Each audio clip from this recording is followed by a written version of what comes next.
Hey friend, Chris Vandeviver here from WhyLogicProRules.com, the website that helps you get the most you can out of Apple's Logic Pro 10. Today in our 30-day series, I want to dig into Bass Amp Designer. This follows right on the heels of yesterday's video where we focused on Amp Designer and pedalboard. Now I believe Bass Amp Designer was first released when Logic Pro 10 was debuted, which I believe was 2013. And when I first saw Bass Amp Designer, I thought to myself, this is awesome. I'm so pumped. We had Amp Designer, we had pedalboard. We definitely need a bass amp version. And then when I heard Bass Amp Designer and saw the versatility of it, I was blown away. Bass Amp Designer brings classic bass tones, routing, versatility for you to work with for recording and playing bass. And there's really so much available to you for tonal shaping your bass. I have a riff here and we've played it for the last couple of videos, so I'm just going to play the drums and the bass so we can get a sense for the kind of tones you can get with Bass Amp Designer. And then we'll dig into the plugin. Check it out.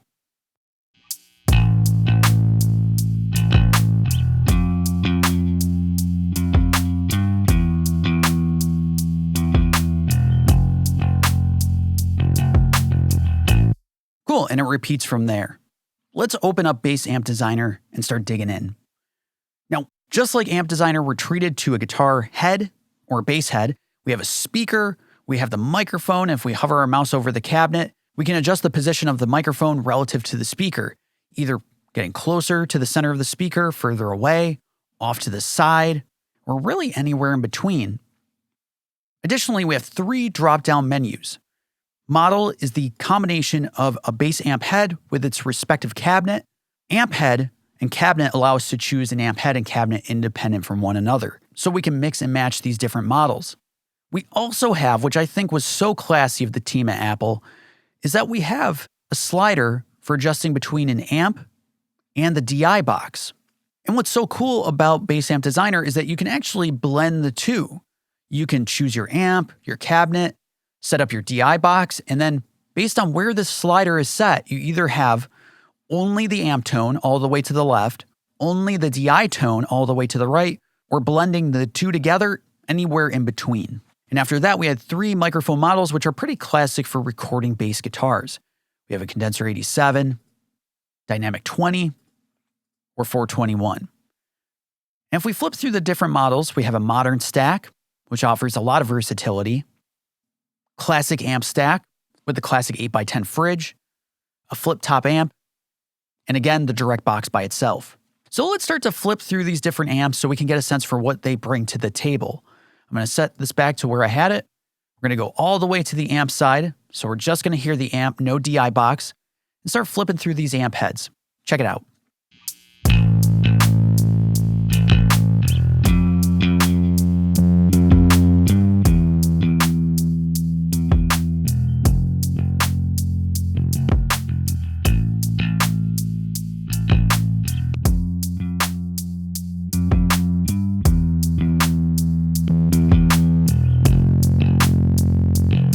And as you can hear, I'm adjusting the master volume because it's adjusting the saturation of the signal at the power amp stage.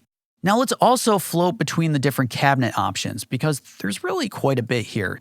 The modern cabinet offers 3 different speakers, 15-inch, 10-inch, or 6, but you can also interact with all 3 at the same time. If we hover our mouse over here, we have not just one speaker, but all 3, which we can float the microphone between. We also have that 8x10 fridge, a 1x15, and then we have a direct preamp out, which is basically everything before the master gain knob here, so everything beforehand, or the power amp out, which includes the master knob. So basically it's a direct signal, not from the bass, but from the bass head. Let's take a listen to these different options. So I'll set it to the 8x10 and we'll flip through.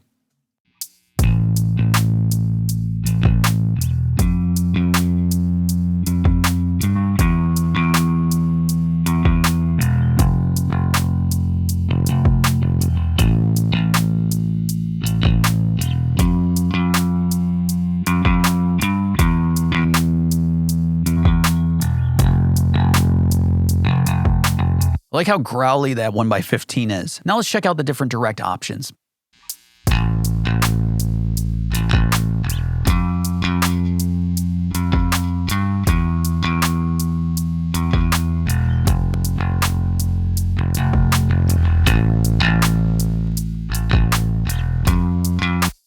Cool, let's now hear the DI by itself.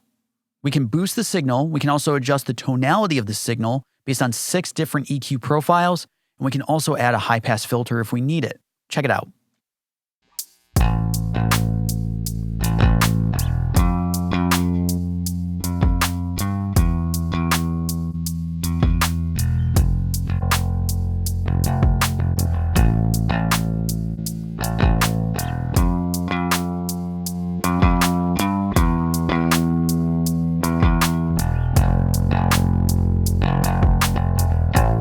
Awesome. I mean, there's so much here, including the microphones.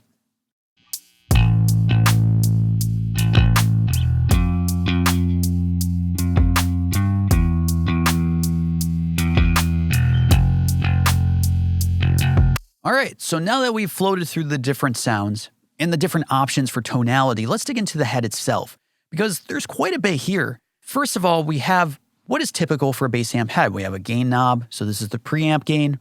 We have the EQ section, bass, mid, or high. We have a compressor, and we have a master out. But we also can introduce a parametric or graphic EQ based on which type you have set here. And this comes either before the compressor when we have it set to pre, or after the compressor when set to post. And we also have 2 different channels on the bass heads.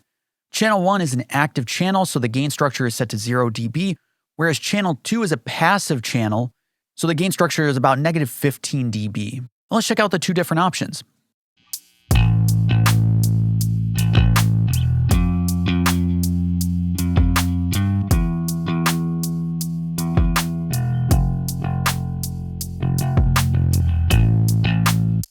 So you're working with either a hotter signal or a little more laid back. And on top of that, we can introduce the EQ into the signal path or turn it off completely with the on-off switch. And the 3 different EQ knobs, their position in terms of EQ are based on these 3 buttons right here. There's a low button that has 3 different modes to choose from. There's a mid button that also chooses between 3 different frequency ranges for the mid range. And the high has 2 options. Let's hear each of these.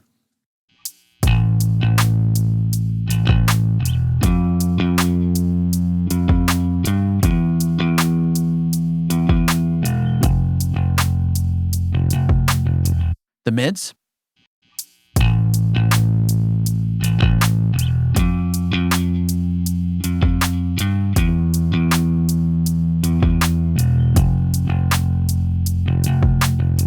And the high.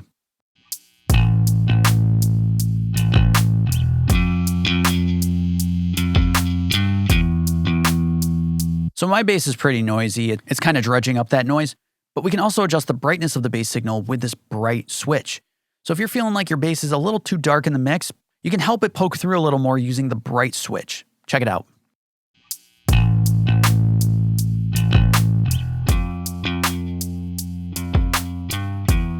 But it does end up causing the bass to feel like it's getting a little sucked out in the low end. So you may have to adjust the bass knob and its frequency ranges to help out a little bit with the signal. And on top of that, we have a compressor that's either a soft or hard compression. So do you want it working a little harder on your bass tone or a little softer? And we also have the EQ as I pointed out. So let's hear this compressor real quick, both in and out, soft and hard.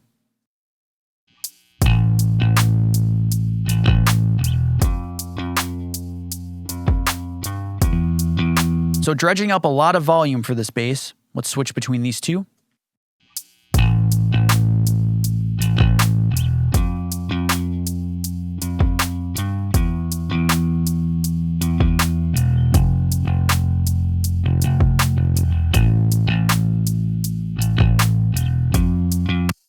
And the compressor has an auto gain function, so as you drive more compression, the level's evening out, but you can adjust the gain after the fact. Just adjust the gain structure to your liking, not so much based on an auto gain structure. And lastly, of course, we have the EQ section, which is a graphic EQ like the vintage graphic EQ, and then a parametric band, which is closer to something like the console EQ or even the channel EQ. You can adjust the gain of the high mid, the low mid, where the frequency is set, and also how wide or narrow the band is. Whereas with the graphic EQ, each EQ band is set to a specific frequency, and you can only boost or cut each of these bands. Let's just quickly hear it both before and after the compressor.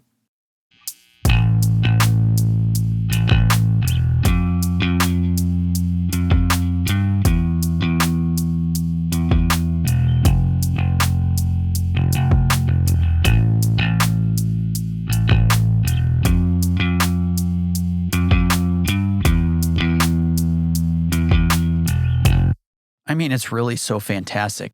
And really, I wanted to deep dive on both Amp Designer, on Bass Amp Designer, because I feel like it's easy to overlook these tools because there's so many options for guitar players and bass players.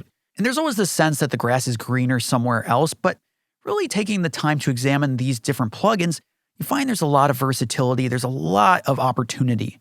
The last piece I want to leave you with, because we didn't really get to dig into pedalboard much in the last video, is that you can obviously use pedalboard with bass guitars as well. First, I don't know if you've ever considered adding a tiny bit of chorus to your bass guitars just to kind of give it a little more movement, a little tiny bit of modulation, just so it feels like it has more depth. Check it out.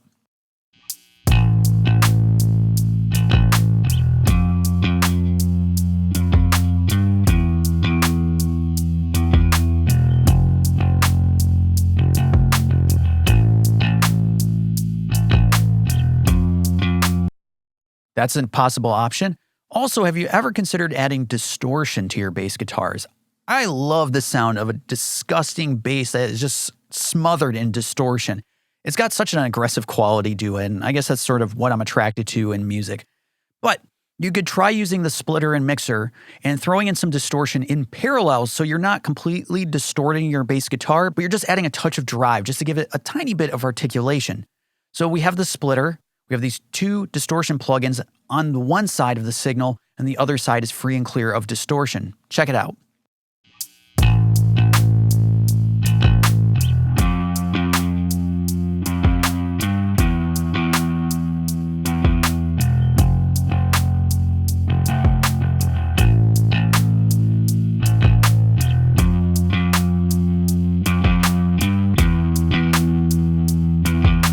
And lastly, if you ever find yourself really struggling for that sub-low end of the bass, where it just feels like the bass isn't heavy enough in the bottom end, Dr. Octave, this plugin is amazing. There's actually an amazing guitar patch called Woolly Octave, and I love the tone that it brings to that guitar patch. But in this case, we have the direct signal, 100%, so this is the clean bass signal, but we're adding a touch of an octave. So we're adding a lower octave underneath the bass. It's not the same signal, it's lower than low. Kind of sounds like something from Spinal Tap, but check it out.